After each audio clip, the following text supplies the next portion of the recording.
So ఇక్కడ ఒకటి అనిల్ రావిపూడి చిరంజీవితో వెంకటేష్ను కూడా కలిపి కామెడీ సినిమా తీస్తారన్న తర్వాత ఇంక ఎవరికి ఏమి డౌట్స్ ఏం లేవు. అది ఎలా ఉంటుంది, ఎప్పుడెప్పుడు దీన్ని ఎంజాయ్ చేస్తాము అని చూద్దాం అనేది తప్ప ఇంకోటి లేదు. ఎందుకంటే అనిల్ రావిపూడి ఆయన ఎలాంటి బూటకాలు పటాటోపాలు చెయ్యడు. నేనేదో పెద్ద గొప్ప ఇది చేశాను అది చేశాను చెప్పడు. నేను మీకు అందరికీ తెలిసిన విషయాలే మీరు అందరూ పొట్ట పగిలేటట్టు నవ్వుకునే విధంగా నేను తీస్తానంటారు.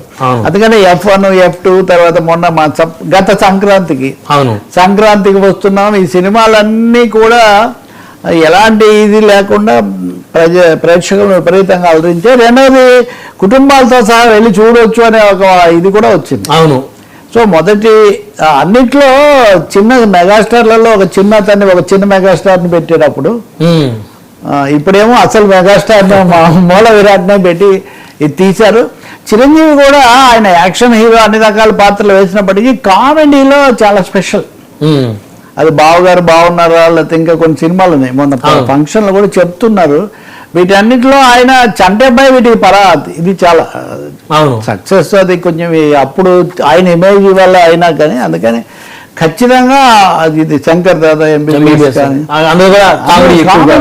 కామెడీ ఇవన్నీ టైమింగ్ అంటారు కదా వాళ్ళు, విపరీతంగా నవ్వించడం, భయపడడం, అవన్నీ ఖైదీ నెంబర్ 150లో కూడా కామెడీ పార్ట్ చాలా ఎక్కువ ఉంటుంది హీరోయిజంతో పాటు. సో ఇందులో కూడా అచ్చంగా అదే చేశారు. చాలా హాస్యంగా చాలా నవ్వులతో ఇది ముంచెత్తారు. దానికి తోడు వెంకీ ఎంట్రీ ఆయన పేరు వెంకీ గౌడ అని ఒక పెద్ద ఇండస్ట్రీస్ ఇంట్రొడ్యూస్ చేశారు. వచ్చి ఆయన పాటికి ఇది చేసి అంటే జనం హోమ్లీ కామెడీగా తీసుకోవడం ఇక్కడ చాలా ఇంపార్టెంట్. అదే నయనతార కూడా అప్పటి నుంచి ఇద్దరితో అలవాటు అయినటువంటి బాగా నటించడం తెలుగు ప్రేక్షకులకు సుపరిచితం కాబట్టి సూపర్ స్టార్ కదా ఆమె. సో వీటన్నిటితో అది పండింది. రావిపూడి అయితే చాలా హామీ ఇస్తూ వస్తున్నారు ముందు నుంచి, మీకు ఏమాత్రం లేదని ఎక్స్పెక్టేషన్ పెట్టాడు. బట్ అవి రీచ్ అయ్యాడని ఇంకా ఎక్కువ కూడా అంతా అయిన తర్వాత దాటేసినా కానీ ఏమీ ఆశ్చర్యం లేదు. ఇప్పుడు చిరంజీవి రెండోసారి వచ్చాక వాల్తేరు వీరయ్య బాగానే హిట్ అయింది. ఇంకా మిగిలిన కొంచెం నిరుత్సాహం కలిగించాయి ఫ్యాన్స్ కు. అందుకనే కామెడీ రూట్ తీసుకొని ముందు నుంచి చిరంజీవి ఫార్ములా ఒకటే, నేను కమర్షియల్ హీరోను, కమర్షియల్ గా నా ఫ్యాన్స్ ని అలరించడానికి చాలా మాక్సిమం ఏదైతే అది చెయ్యాలి తప్ప నన్ను సాటిస్ఫై చేయడానికి కాదు, నా ఫ్యాన్స్ చేయడానికి అన్నది ఒక స్లోగన్. సో ఆ పద్ధతిలో చేశాడు కాబట్టి ఇది విజయం సాధించినట్టు స్పష్టంగా మనకు కనిపిస్తుంది. ఇంకొక ఎత్తి కూడా చేశారు వీళ్ళు, అది నిజానికి తెలుగు సినిమాలు భారతీయ సినిమాలు కూడా చాలా ఇంపార్టెంట్. అదేమంటే సినిమా ఇంకా రాకముందే దాని మీద రకరకాల రివ్యూలు రాసేసి రేటింగ్స్ ఇచ్చేటటువంటి ఒక దాని మీద కోర్టులో ఉత్తర్వు తీసుకొచ్చారు.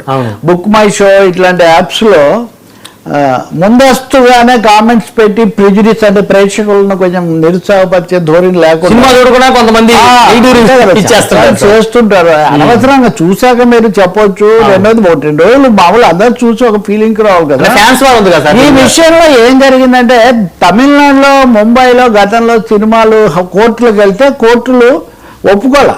మాకేం ప్రాథమిక హక్కు వాళ్ళకి తోచింది వాళ్ళు రాస్తారు మీరేంటి అని. కానీ శంకర వరప్రసాద్ సినిమా విషయంలో మటుకు హైకోర్టు అనుమతి ఇచ్చింది.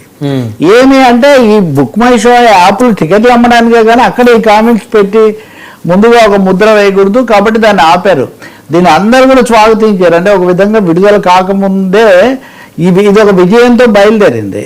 ఇప్పుడు కూడా చెప్పారు. మొన్న చిరంజీవి అయితే కనుక ఆ రోజు మొదట్లో పెట్టిన రిలీజ్ సందర్భంగా పెట్టిన ఫంక్షన్లో అయితే కనుక ఆయన ఎంత దీంతో మమేకం అయిపోయారో ఇంక అందరూ చూశారు. వాళ్ళ అమ్మాయి కూడా ఉన్నారు, వెంకటేష్ కూడా ఉన్నాడు.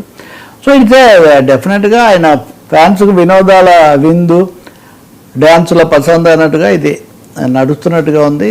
శంకర వరప్రసాద్ ఏ రేంజ్కి పోతారో దీంతో అనిల్ రావిపూడి కూడా మీరు చూస్తే సినిమా షూటింగ్ ప్రారంభం రోజే అనిల్ రావిపూడి తన టచ్ ఇచ్చాడు. ఏంటి చిరంజీవి ఇలా రావడం అని అంత వద్దు ఇంత చాలు అంటే ఫక్త్ చిరంజీవి మార్క్స్ సినిమా అని అది పూర్తిగా పండించాడు. వెంకీ కూడా తోడయ్యాడు. వాళ్ళిద్దరు మంచి ఇమేజ్ ఉంది కాబట్టి చాలా ఉంది. రెండోది ఫ్యామిలీ యాక్టర్ అని మంచి పేరు. సెంటిమెంటేష్ అంటుంటారు వెంకటేష్ కదా, సెంటిమెంట్లు ఇవన్నీ కూడా పండిస్తే కామెడీ ఇదంతా చేసి అంటే ఇటు కామెడీని అటు కరుణను కూడా పండించడం కొంచెం అరుదైన విషయం. అవును సార్, అదే అవును. అది వెంకటేష్కి అది కలిసి వచ్చింది. చిరంజీవి అన్ని విధాల చిన్నపిల్లలు చూసే యాక్టర్ అప్పుడు ఇప్పుడు కూడా. అవును. సో ఐ థింక్ ఆయన అభిమానులకు చాలా రోజుల తర్వాత మళ్ళీ ఒక మంచి తప్పకుండా ఆనందం దొరికింది. Yeah. మరొక అంశం సార్, అమరావతి డైలాగ్స్ జగన్ కు రివర్స్ అవసరమా, అర్థం ఉందా? జగన్మోహన్ రెడ్డి ఓడిపోయిన తర్వాత రకరకాలుగా సమస్యలు లేదా పీపీపీలు ఇట్లాంటివి అనేక అంశాలు వచ్చాయి. వాటి మీద అందరూ అంటున్నారు, ఆయన కూడా మాట్లాడుతున్నారు, వీళ్ళు అంటున్నారు, బాగానే ఉంది. కానీ అమరావతి మీద మొన్న